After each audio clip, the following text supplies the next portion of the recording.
to do is show you the bore grub and if it will in fact work with a 5.56 on a AR-15. I've got my DPMS Oracle here, and I have a brand new bore grub with adapter. So all you have to do is take your Android device, put these two together, the adapter and the mini USB, and utilize your Android device. Again, as of now, it will only work with Android. It will not work with iPhone, but you can hook it up to a laptop or a desktop and use it through a webcam application. I'm going to use my Android device today. It's with a free app. You go to your Play Store and you download Scope Cam. So I already have that on my phone. I hit that button and this will pop up. Once I plug my USB in and I hit USB, what you're going to see is the lights on the end of this light up, and I'm now getting an image. Okay, there is a dial here on the side that will allow you to adjust the brightness. If you look at the end of this camera, I can turn the lights all the way up to really bright or all the way down to almost dark. Alright, so I'm going to turn it back up to here. One thing I'm going to show you on this, it is kind of a pain to come through the action of this. You can do it, but because it's such a tight fit, this bore being a 5.56 and the camera is actually 5.5 millimeters, you only have 100 to work with. So if you take this and stick it in the end of your barrel, you're going to realize that it is actually very tight. Now I'm going to look in here. It's kind of dark, so I'm going to turn the lights up a little bit, and you can see it illuminates up much better. Go ahead and I start to feed it in here, and it's getting very tight. Okay, if I move it back and forth, it's kind of getting stuck, and then it starts rolling through just fine. I'm going to turn the lights down a little because it's washing out, and then I go ahead and feed my camera down in through the bore. I'm looking at the riflings. There's not a lot of fouling in this barrel. I've got it pretty clean. So there's a few chunks there of some stuff. Go ahead and I keep feeding it through. Getting closer to the end, you can really see the riflings well now. Getting down near the lands, and a little bit more junk, I guess you would say. Now, it is snug. It's not hard, but it is snug. Something you can do to help it.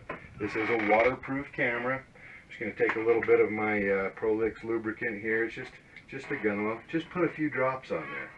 Now, when I take this and I put it in there, now it slides much smoother. If you have a very dirty barrel, you may have to run a bore snake through it first, or a patch with some oil, and you'll get it to slide much easier. Something else a lot of folks want to do is see if they can look down their 22 barrel. By all means, it should be the same diameter. One thing I've noticed is on my competition barrel for my son's 1022, it is very tight. So we're going to pause here for a minute, and I'm going to get that down, and we're going to see if there's a way to make this work with a smaller bore. Here's my son's 1022. He uses it for competition, has an aftermarket barrel on it, and what you're going to see is even though this is a 22 caliber bore, which should be similar to that 223, is this very, very tight. This is my personal bore grub here, so I'm going to go ahead and sand it down a little bit with just some 320 grit sandpaper. It shouldn't damage it as long as I don't hurt this protective coating, and again, I probably don't want to get any sandpaper on the glass lens on the end. I'm just going to sand it down a little. We don't have to get real carried away.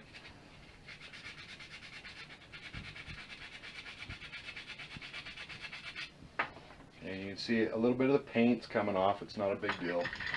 I'll go ahead and see if that fits any better. And it's still pretty tight, so I'm gonna take a little more off. From the manufacturing process, sometimes there's a little lip on the ends of the camera, and I think that's actually what it's getting caught on. You can see it's sanded more on the very top where the metal was a little bit mushroomed.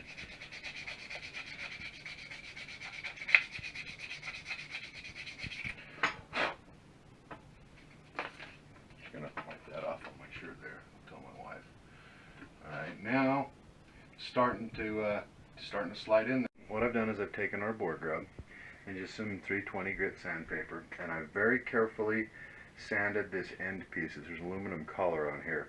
It's very careful not to damage the lens on the end, or to break through the case, or damage the plastic wiring at the bottom.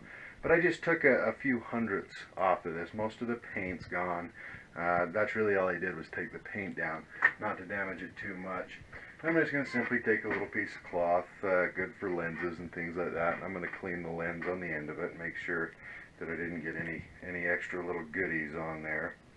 And this is a very tight fit. You're probably going to want a fairly clean bore to do it on a 22 caliber, but I'm simply going to take a little bit of oil and put on this outer case, and now I'm going to put it in this 1022. It's got this competition barrel on it, and you can see, oh, I forgot to plug in my scope cam here, and right now, turn that, adjust the lighting level, and now I can slide this down in my 1022 barrel. You can see there's some lead buildup, some carbon. The riflings look pretty good. So even after running a bore snake down here, I can see there's quite a bit of gunk that's still in there. You can see there's my riflings at the bottom of the bore, and there is the bolt face at the end of the 1022 barrel here. So it will work with a 22.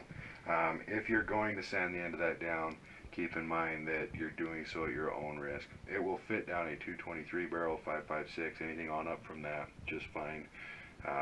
But if you just have to look down your 22 barrel, it is capable of that, but due to, we can't warranty the fact that you might have sanded it too far, things of that nature, you do take that risk upon yourself. But at only $40, it's a risk you can take.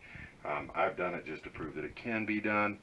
If you like us, look us up on Facebook. It's just called the Boar Grub. Again, thank you for your time.